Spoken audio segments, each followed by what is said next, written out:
퇴근길 시사 프로그램의 완결판. 최영일의 YTN 뉴스 정면 승부.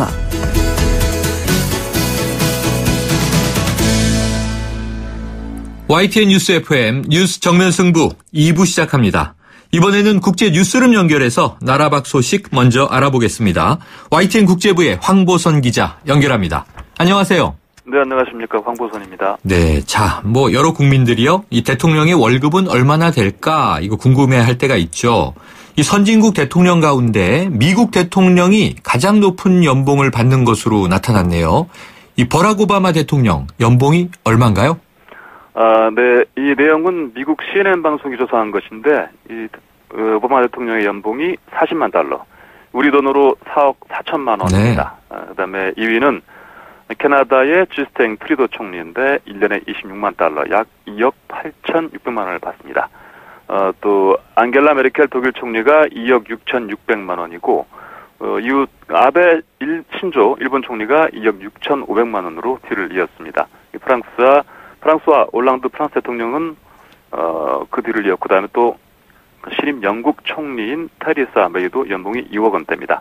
반면에 시진핑 중국 국가주석은 연봉이 2만 600달러, 우리 돈으로 2,200만 원 정도에 불과해서 CNN이 집계한 12개 나라 정상 가운데 가장 적은 연봉을 받고 있습니다. 그리고 우리나라 박근혜 대통령은 올해 연봉이 올랑드 프랑스 대통령과 비슷한 2억 1,200만 원 정도입니다. 네. 우리 대통령의 10분의 1을 시진핑 이 중국 국가주석이 받고 있군요. 놀랐습니다. 네. 자, 요즘 여름 관광철인데요. 날씨는 폭염이고 열대야지만, 자, 이 사람이 많이 몰리는 태국 관광지에 지금 잇따라서 폭탄이 터진 소식이 있군요. 네, 그렇습니다. 어제와 오늘 태국 남서부 5개 지역에서 폭탄 폭발 사건이 8차례 발생했습니다. 오늘 아침 8시쯤에는 수라타니주 해양경찰서 앞에서 2차례 폭탄이 터져서 공무원 1명이 숨지고 4명이 다쳤습니다. 또 외국인이 많이 찾는 푸켓 파통시내에서도 오늘 아침에 폭탄이 2차례 터져서 여러 명이 부상했습니다. 특히 푸켓과 멀지 않은 유명 관광지 후아힌 시내에서는 어제 이 2차례 폭발이 발생해서 다친 사람이 많이 있었고요. 오늘 아침에도 2차례 폭발이 추가로 발생해서 이곳에서만 모두 2명이 숨지고 10여 명이 다쳤습니다. 또 남부 관광지 뜨랑에서도 어제 비슷한 폭탄 폭발 사건이 발생해서 1명이 숨지고 6명이 다쳤습니다.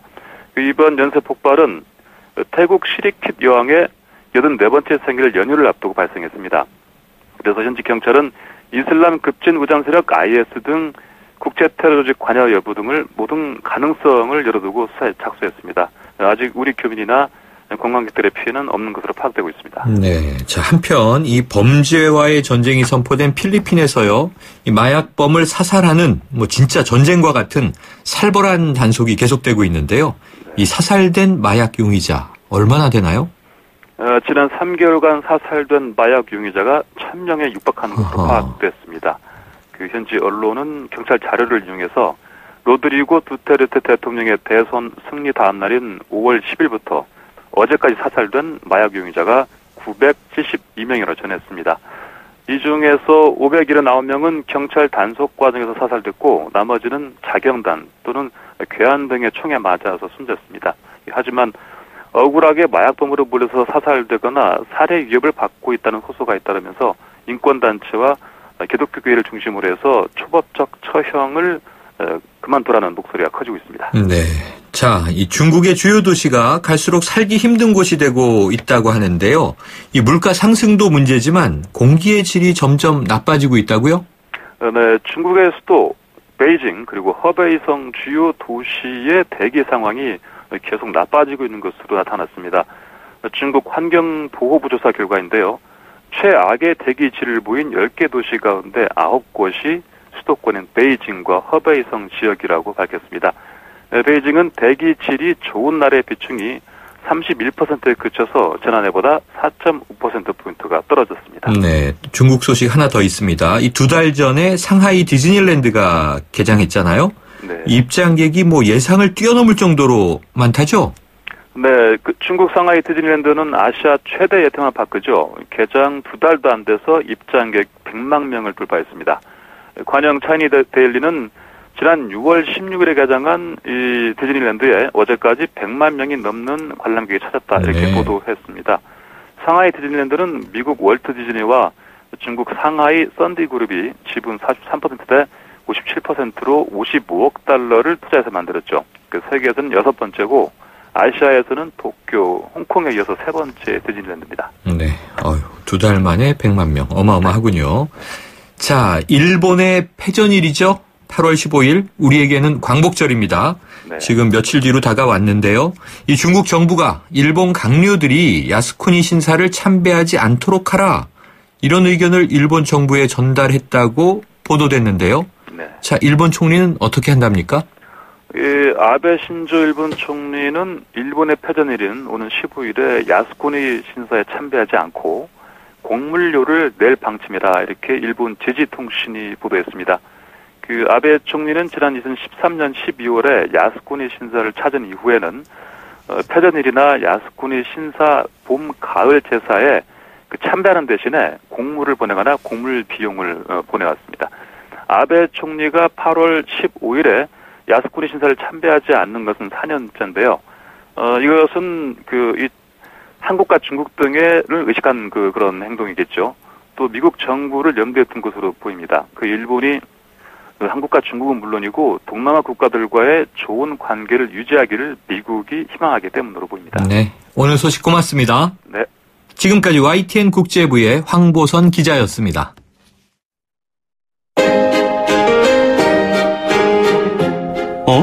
지금 듣고 있는 라디오가 뭐지? 아하, YTN 라디오. FM 94.5MHz YTN 라디오.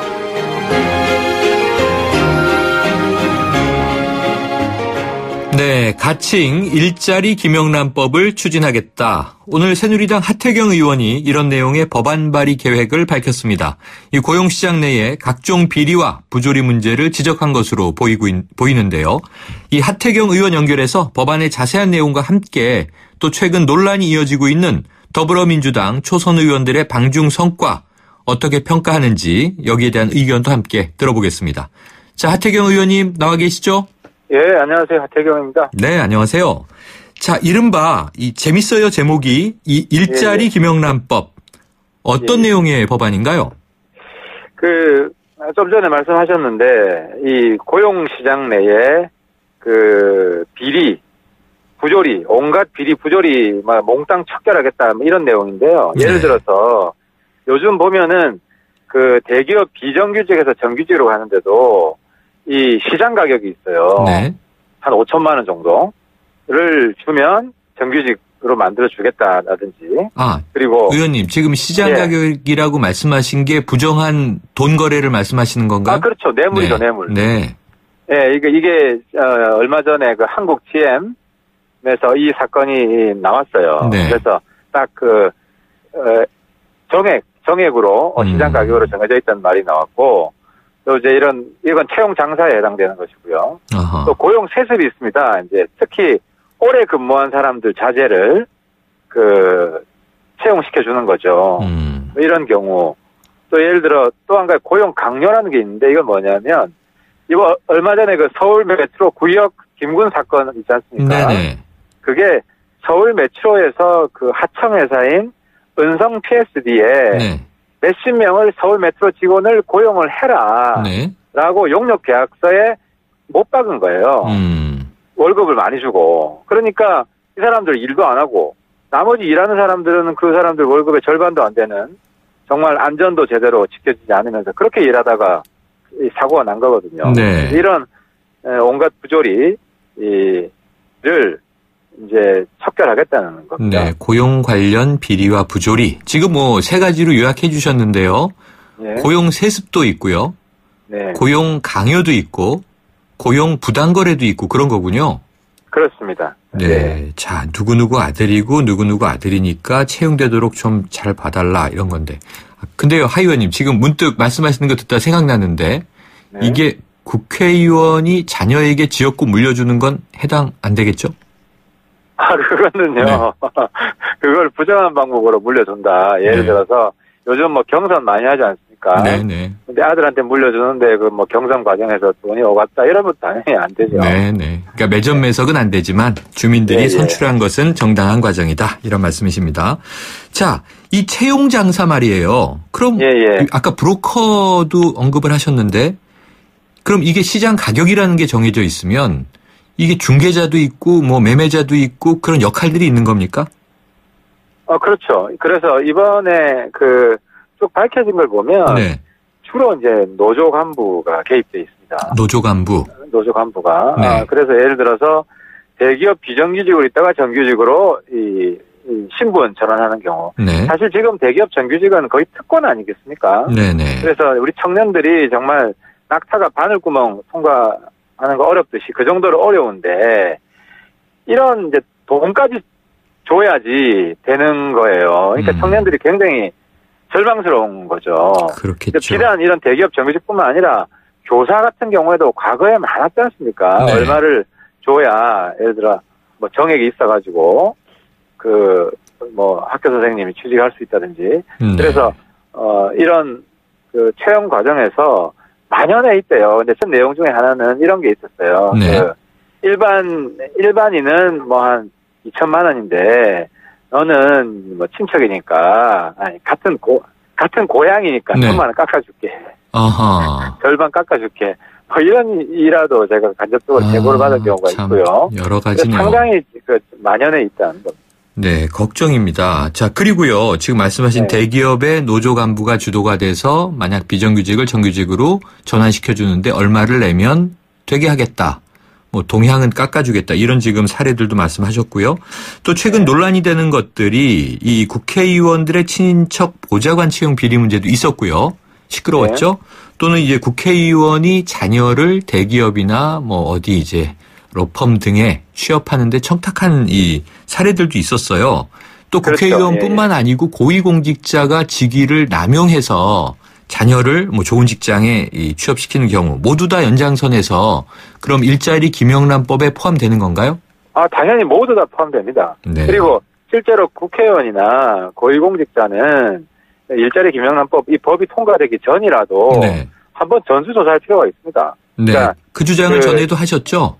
예. 근데 그때는 이제 보좌관만 했는데 이제 본인의 직계가족 혹은 사촌인들이 정당하게 취업했는지 이런 부분들을 우리 스스로 조사를 해서 문제가 없다는 걸 국민들한테 밝히는 것이 안 그래도 지금 국회 신뢰가 낮은데 신뢰를 회복할 수 있는 하나의 좋은 방법 중에 하나라고 생각합니다. 네, 자 전수조사할 필요까지 있다 이렇게 주장을 하셨는데요. 근데 일자리 김영란법의 경우를 보면 이게 이제 민간 기업까지 다 적용되는 법 아니겠습니까? 그렇습니다. 그래서 김영란법에 지금 기존의 김영란법에 이게 안 들어가 있어요. 네. 민간 기업까지 다 포함되기 때문에 그래서 따로 별도로 일자리 김영란법을 발의하는 게 된 겁니다. 자, 그런데 이제 김영란법도 지금 실효성 문제가 시끌시끌하지 않습니까? 의원님 그러면 이 지금 고용 관련 비리와 부조리를 척결한다 이거는 뭐 동의하지 않을 국민이 거의 없을 것 같은데요. 어떻게 이 사람들을 걸러낼 수 있을까요? 그래서 그거를 참고하기 위해서 선거 비리 근절 법을 참고를 했습니다. 네네.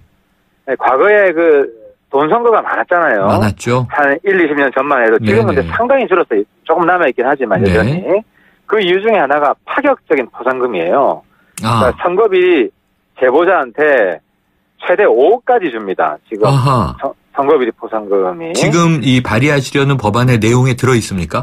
그렇습니다. 그래서 제가 발의한 법안에는 포상금을 최대 2억까지 주게 했습니다. 저는 더 주는 게 좋겠다고 생각했는데 더 줘도 좋다. 노동법 관련된 다른 법과 형평성 때문에 최대치로 잡을 수 있는 게 한 2억 정도더라고요. 그러면은 결국은 이제 제보자들이 제보를 했을 때 그 비리 사실이 확인되면은 이제 어쨌든 최대 포상금 2억까지도 준다. 그렇습니다. 자, 그러면은요 포상을 하는 거는 좋습니다만 결국은 이 채용 비리, 고용 비리라는 게 내부에서 은밀하게 이루어지고 있을 거잖아요. 그렇습니다. 그러면 이 법의 실효성을 높이기 위해선 익명의 제보자가 필요한데 그들을 보호할 수 있는 장치가 또 필요하지 않겠습니까? 그래서 이번에 같이 발의한 법안이 있는데요. 그게 공익신고자 보호법에 이 채용 비리를 제보한 사람을 법적으로 보호할 수 있게 했고, 그리고 익명으로 제보할 수 있겠습니다. 예를 들어 실명으로만 제보할 수 있게 한다면 그 이름이 그 제보하는 과정 중에 태어나갈 수 있잖아요. 그렇죠. 그래서 익명으로 제보할 수 있게 했고 또 본인이 원하면 또 포상금도 탈 수 있고 그래서 저희들이 만들려고 하는 이 신고센터도 익명신고 센터로 돼 있습니다. 네, 익명신고로 어쨌든 제보를 해서 이게 조사가 이루어지고 처벌까지 갈 수 있겠지만 또 어쨌든 이분은 어느 시점에는 실명을 비밀보호 장치 하에서 공개해야 포상금을 받을 수 있겠군요. 아, 물론 그렇습니다. 네네. 자, 이게 그리고 한 가지 중요한 게 이 내부의 비리인데 그 어떤 게 있냐면 이거를 밖으로 공개하는 사람은 일종의 그 의리를 배반하는 사람. 흔히 그러니까 공익제보자가 배신자로 낙인 찍히는 경우가 조직 문화 내에서 종종 있지 않습니까? 그러니까 배신자로 낙인 찍힐 뿐만 아니라 과거 2014년인가에는 비밀 준수 위반이라고 해임된 적도 있어요. 이게 좀 황당한 경우인데 오히려 정의로운 사람이 해임되면 안 되잖아요. 그래서 이런 분들을 최대한 지켜줄 수 있고 이 사람들 해임하는 사람들이 해임되게 할 수 있게 하기 위한 것이 이걸 제보를 이제 합법화시키고 포상금을 주고 하는 그런 장치 속에 지금 다 들어가 있는 겁니다. 네, 이게 뭐 조직 문화라는 미명 속에 황당한 경우들을 우리가 많이 당하고 보고 있으니까요.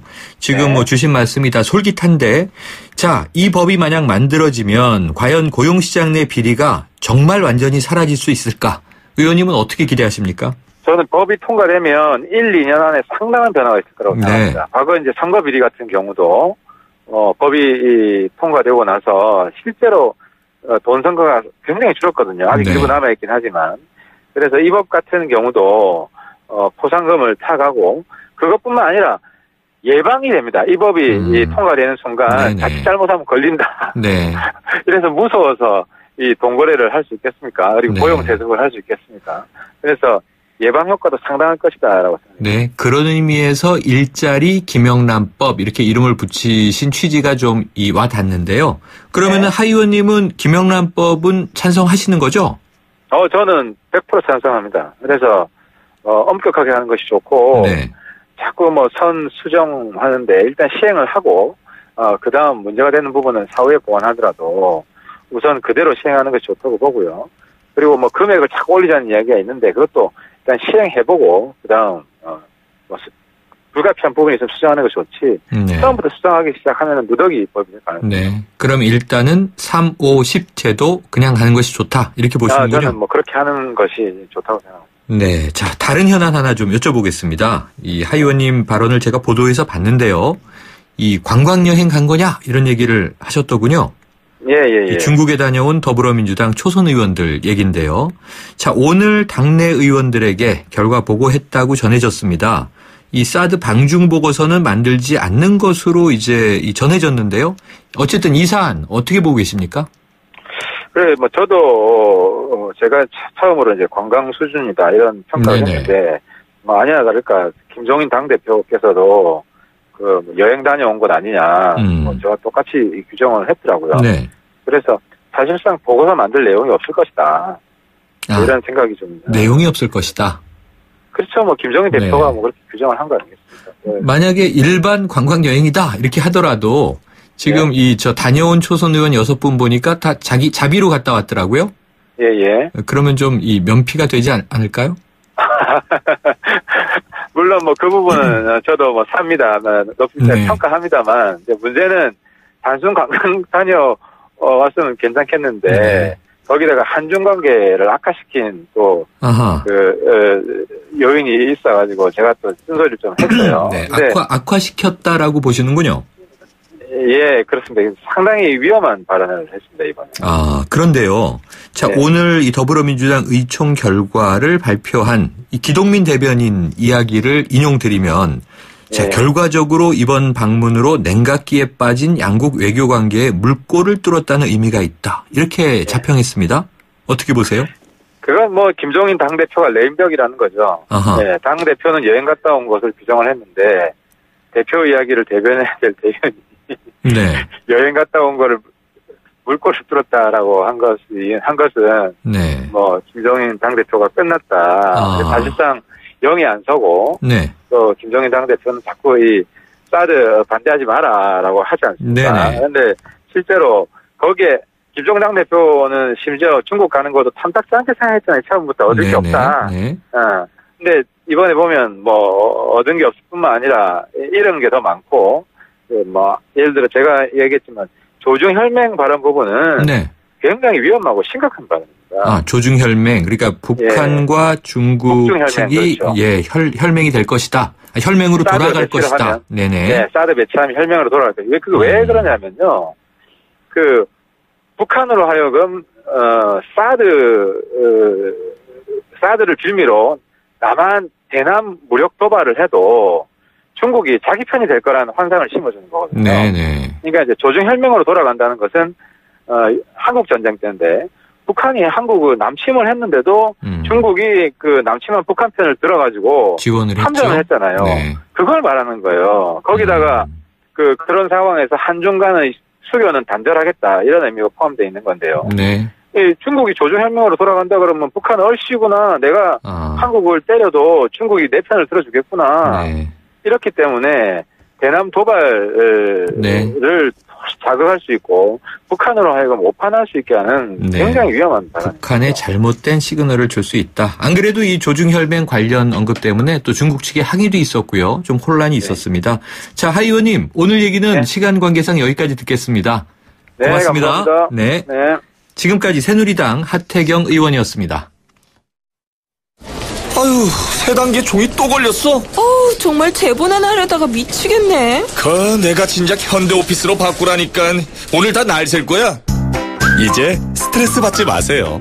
사무기기 전문기업 현대오피스가 책임지겠습니다. 사무기기의 올바른 기준 현대오피스. 안녕하세요, 임시안입니다. 시원한 폭포 소리가 들리세요?